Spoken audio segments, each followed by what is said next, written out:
Hello అందరికీ. Welcome to Sharada's vlogs. అందరూ ఎలా ఉన్నారు? అయితే ఈరోజు మన ఛానల్‌లో ఎంతో టేస్టీగా ఉండే మటన్ బిర్యానీ ఎలా తయారు చేయాలో చూపించబోతున్నాను. జనరల్‌గా చాలామంది మటన్ బిర్యానీ అంటే ఎంత ఇష్టం ఉన్నా, అమ్మో! చాలా పెద్ద ప్రాసెస్ మేము చేయలేము అని ఆర్డర్ పెట్టేసుకుంటూ ఉంటారు కదా! అలా కాకుండా నేను చెప్పే టిప్స్‌తో మీరు చేశారంటే పర్ఫెక్ట్ మటన్ బిర్యానీ హోటల్ స్టైల్‌లో ఎలా ఉంటుందో అలానే మనం ఇంట్లోనే చేసేసుకోవచ్చు. మరి ఇంకెందుకు ఆలస్యం? ఈ టేస్టీ మటన్ బిర్యానీ ఎలా తయారు చేసుకోవాలో ఇప్పుడు చూసేద్దాం. ముందుగా కిలో మటన్‌ని ఇలాగ పెద్ద పెద్ద ముక్కలుగా కట్ చేపించుకోవాలి. చిన్న చిన్న ముక్కలు కట్ చేస్తే బిర్యానీలోనే కరిగిపోతుంది. అందుకని ఇలాగా నేను చూపించిన విధంగా పెద్ద పెద్ద ముక్కలుగా కట్ చేపించుకోండి. ఇలా కట్ చేపించుకున్న ముక్కల్ని శుభ్రంగా నీళ్ళతో కడుక్కొని పక్కన పెట్టుకోవాలి. ఇప్పుడు మనం కడిగి శుభ్రం చేసుకున్న మటన్ ముక్కల్ని ఇలా కుక్కర్‌లో వేసుకోవాలి. మా ఇంట్లో చాలామందికి ముక్క అంటే ఇష్టం. మీలో ఎంతమందికి ఇది ఫేవరెటో కామెంట్ చేయండి. ఇలా మటన్ ముక్కలన్నీ వేసుకున్న తర్వాత 1 ½ టేబుల్ స్పూన్ ఉప్పు, 1 టీ స్పూన్ పసుపు వేసుకొని అంతా బాగా కలిసేలాగా కలుపుకోవాలి. ఇలా బాగా కలుపుకున్న తర్వాత ఒక టీ గ్లాస్ నిండగా వాటర్ తీసుకొని పోసుకోవాలి. ఎక్కువ నీళ్లు పోయకండి, మటన్ ఉడికేటప్పుడు దానిలో నుంచి వచ్చే వాటర్ సరిపోతుంది. తర్వాత కుక్కర్ మూత పెట్టుకొని ఒక 3 విజిల్స్ వచ్చేంత వరకు ఉడికించుకోవాలి. ఈలోపు 1 కేజీ బాస్మతి రైస్ తీసుకోండి. 1 కేజీ మటన్కి 1 కేజీ బాస్మతి రైస్ సరిపోతుంది. బాస్మతి రైస్ కాకపోయినా నార్మల్ బియ్యంతో అయినా వండుకోవచ్చు. ఇప్పుడు ఈ బాస్మతి రైస్ని ఒక అరగంట పాటు నీళ్ళల్లో నానబెట్టుకోండి. ఇప్పుడు మరో కుక్కర్లో 3 నుంచి 4 టేబుల్ స్పూన్ల దాకా ఆయిల్ వేసుకోవాలి. ఆయిల్ వేడయ్యాక ఒక దాల్చిన చెక్క, 5, 6 లవంగాలు, 2 యాలకులు, 1 టీ స్పూన్ షాజీరా వేసుకోవాలి. ఇవి కొద్దిగా వేగిన తర్వాత సన్నగా కట్ చేసుకున్న ఒక పెద్ద ఉల్లిపాయ తరుగు వేసుకొని గోల్డెన్ బ్రౌన్ కలర్ వచ్చేంత వరకు వేయించుకోవాలి. ఉల్లిపాయలు వేగుతూ ఉండంగానే 4 పచ్చిమిర్చి చీలికలు ఇలా వేసుకొని ఒకసారి బాగా కలుపుకోవాలి. చూశారు కదా ఉల్లిపాయలు ఎంత బాగా వేగాయో. ఇప్పుడు 3 టొమాటోస్ని ఇలా సన్నగా కట్ చేసుకొని వేసుకోవాలి. ఒకసారి అంతా కలిసేలా కలుపుకొని టొమాటోస్ని బాగా మగ్గనివ్వండి. ఇప్పుడు రుచికి సరిపడినంత కల్లుప్పు వేసుకోవాలి. కల్లుప్పు కానీ ఉప్పు కానీ వేస్తే టొమాటోస్ తొందరగా మగ్గుతాయి. టొమాటోస్ కొద్దిగా మగ్గుతూ ఉన్నాయండి.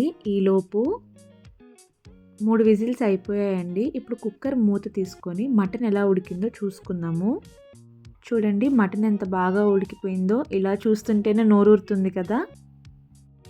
టొమాటోస్ మగ్గాక కొద్దిగా కరివేపాకు వేసుకోండి. ఇప్పుడు కొద్దిగా పుదీనా తరుగు, కొద్దిగా కొత్తిమీర తరుగు వేసుకొని ఒక్కసారి అంతా కలిసేలాగా బాగా కలుపుకోవాలి.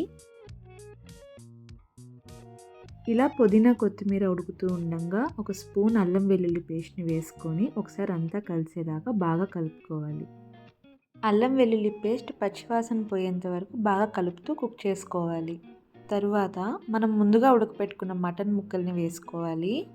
వేసుకున్నాక 1 టేబుల్ స్పూన్ కారం. ఈ పొడి కోసం నేను గరం మసాలా, బిర్యానీ మసాలా అన్ని మసాలాలని కలిపి పొడిలా చేసుకున్నానండి.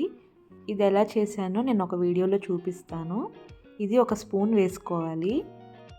1 tablespoon garam masala, 1 teaspoon జీలకర్ర పొడి, 3 టేబుల్ స్పూన్స్ దాకా ఫ్రెష్ పెరుగు వేసుకోవాలి. పెరుగు వేసుకోవడం వల్ల మసాలాలన్నీ పర్ఫెక్ట్గా బ్యాలెన్స్ అయ్యి బిర్యానీకి మంచి టేస్ట్ ఇస్తుంది.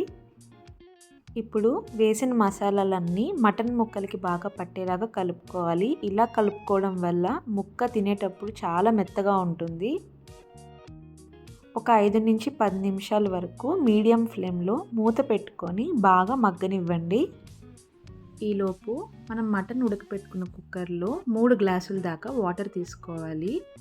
1 గ్లాస్ బాస్మతి రైస్కి 1 ½ గ్లాస్ వాటర్ సరిపోతుంది. అలా కాకుండా మనం మామూలు రైస్ తీసుకున్నామంటే 2 గ్లాసుల దాకా వాటర్ వేసుకోవాలి. 3 గ్లాసులు నీళ్లు పోసుకున్నాక ఇది స్టవ్ మీద పెట్టుకొని బాగా తెరలకాగనివ్వండి. 10 నిమిషాల తర్వాత మూత తీసి ఒకసారి అంతా బాగా కలుపుకోండి. మటన్ ముక్కలకి మసాలా అంతా బాగా పట్టి మంచి స్మెల్ వస్తుందండి. నాకైతే ఇప్పుడే తినేయాలనిపిస్తుంది. కానీ మటన్ బిర్యానీ అయ్యేంత వరకు వెయిట్ చేద్దాం. ఇప్పుడు మనం కడిగి నానబెట్టి శుభ్రం చేసుకున్న బాస్మతి రైస్ని ఇలా వేసుకోవాలి. ఇప్పుడు మటన్ ఉడకబెట్టిన కుక్కర్లో మనం 3 గ్లాసెస్ వాటర్ తీసుకొని వేడి చేసుకున్నాం కదా, ఆ వాటర్ని ఇందులో పోసుకోవాలి. ఇలా మరిగించిన వాటర్ పోసుకొని కుక్ చేసుకున్నాము అంటే ముక్కకి మసాలా విడిపోకుండా చాలా టేస్టీగా ఉంటుంది. అలా కాకుండా చాలామంది డైరెక్ట్గా రైస్ వాటర్ ముక్కలు అన్నీ కలిపి వండేస్తూ ఉంటారు. అలా చేయడం వల్ల ముక్క చప్పగా అంత రుచిగా ఉండదండి. ఇలా ఒకసారి ట్రై చేయండి, చాలా టేస్టీగా ఉంటుంది. పోసుకున్నాక ఒకసారి అంతా బాగా కలిసేలాగా కలుపుకోండి. బాగా కలుపుకున్నాక ఒక నిమ్మకాయ రసాన్ని ఇలాగా వేసుకోవాలి. వేసుకొని మళ్ళీ ఇంకోసారి కలుపుకోండి. ఇప్పుడు ఒకసారి ఉప్పు సరిపోయిందో లేదో చూసుకోండి. మళ్ళీ ఇంకొకసారి కలుపుకొని మూత పెట్టుకొని ఒక 10 నిమిషాల పాటు హై ఫ్లేమ్లో కుక్ చేసుకోండి. 10 నిమిషాల తర్వాత మూత తీసుకొని మళ్ళీ ఇంకొకసారి లైట్గా కలుపుకోండి. ఎక్కువ కలిపితే బియ్యం చితికిపోయే ఛాన్సెస్ ఉంటాయండి. అందుకని ఎక్కువగా కాకుండా లైట్గా కలుపుకోండి. కలుపుకున్నాక మళ్ళీ ఇంకోసారి మూత పెట్టి ఒక 5 నిమిషాల పాటు లో ఫ్లేమ్లో కుక్ చేసుకోండి. మటన్ బిర్యానీ కుక్ అవుతున్న టైంలోనే నేను ఈ రైతా చేసేసుకున్నాను. ఇది ఎలా చేసుకున్నానో నెక్స్ట్ వీడియోలో చూపిస్తానండి. 5 నిమిషాల తర్వాత మూత తీసుకొని మటన్ బిర్యానీ అంతా కలుపుకోండి.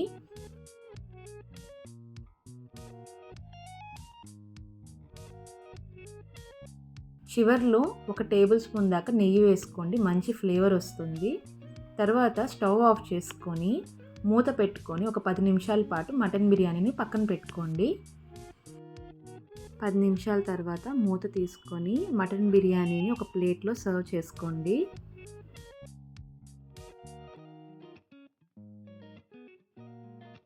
అంతే అండి, ఎంతో సింపుల్ అండ్ టేస్టీగా ఉండే మటన్ బిర్యానీ రెడీ అయిపోయింది. చూసారు కదా, ఇంత సింపుల్ అనిపిస్తుంది కదా మీకు. అయితే ఈసారి బయట ఆర్డర్ కాకుండా ఒకసారి ఇంట్లో చేసుకొని చూడండి. ఎవరు తిన్నా వావ్ ఎక్కడ నేర్చుకున్నారు, ఇంత టేస్టీగా ఉంది అండ్ ముక్కకి మసాలా ఎంత బాగుందో, చాలా జ్యూసీగా ఉంది అని అంటారు.